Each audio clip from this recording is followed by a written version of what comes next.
Indian financial and stock markets are still reeling from the crisis which was created by the LIC housing loan scandal. Top CEOs of companies, top officials of PSU banks were arrested and sent to the prison for investigation. Today the purpose of my speech is to bring some more clarity into this whole scandal. But before I do so, let me take a minute and tap into the Indian mindset. Millions in India would like to buy a home, but a home is still an unaffordable piece of luxury for many Indians.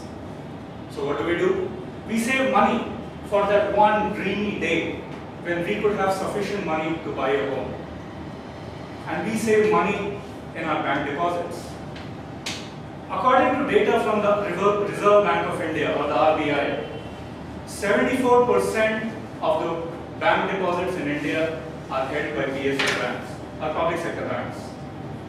And what do these PSU banks do with your money? We'll find out in just a minute. Before that, let's rewind to October 2008.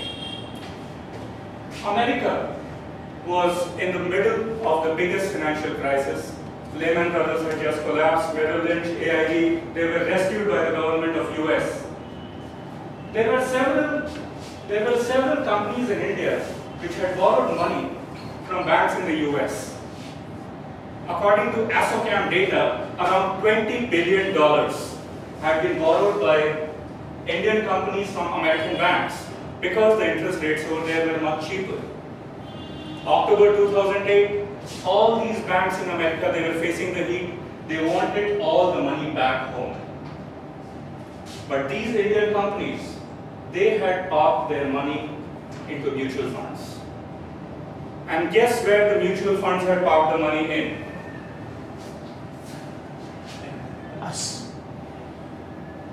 Into the stock market? Yes, they had parked money A into the stock market and B into real estate. Now it was impossible to get the money back from the stock market because stocks had tanked almost by 70%. So the only way to get the money back was to get it from the real estate companies. And what was happening to real estate? Simply put, nobody was buying real estate. On a personal note, there were no salary hikes, there were huge layoffs all around. I personally did not have either the money or the courage to buy real estate. All these real estate companies were about to go bust. The only option for them was to sell real estate at a bit cheaper rates and then generate the cash so that they can pay it back to the mutual fund companies. But did they do that? No. Let's look at some more data from the RBI.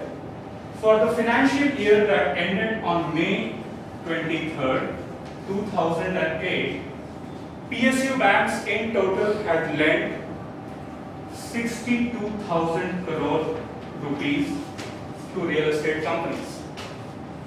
For the next financial year that ended on May 23rd, 2009, the same amount had increased to 94,500 crores.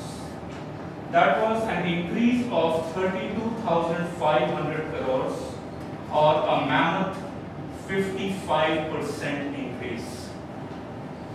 Just imagine, when real estate all over the world was tumbling, PSU banks had lent 52% more loans to real estate companies in India.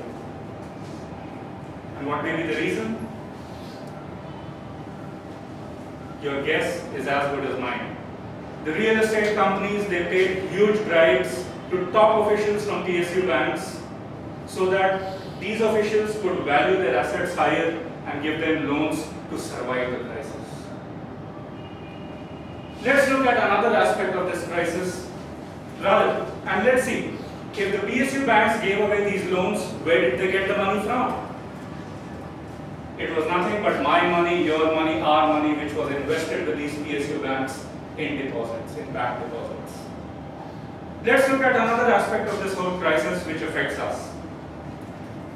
The increase in loans was rupees 32,500 crores. Suppose that in a place like Bangalore, an average piece of real estate costs around 2,000 rupees per square feet. That is the average price of an apartment. So 32,500 crore rupees is used to, if we find that the average price is rupees 2,000 per square feet, then 32,500 crore is used to fund 161 million square feet of real estate.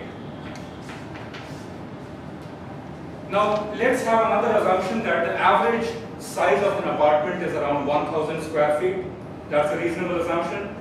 That means 161 million square feet is equivalent to 1,61,000 apartments. So had the PSU banks not given these loans away to the real estate companies, 1,61,000 apartments would have been available in the real estate market. And if 1,61,000 apartments are available, because of the demand-supply dynamics, the prices would have tanked even lower. And an apartment or a house which is such an unaffordable dream would have become an achievable and affordable dream for millions of Indians. Ladies and gentlemen, today this was my humble attempt to explain, to bring some more clarity into the whole scheme of things around the LIC housing loan scandal, and to enlighten you as to how this scandal affects you also as a person. Thank you very much for your patience. You have been a wonderful audience.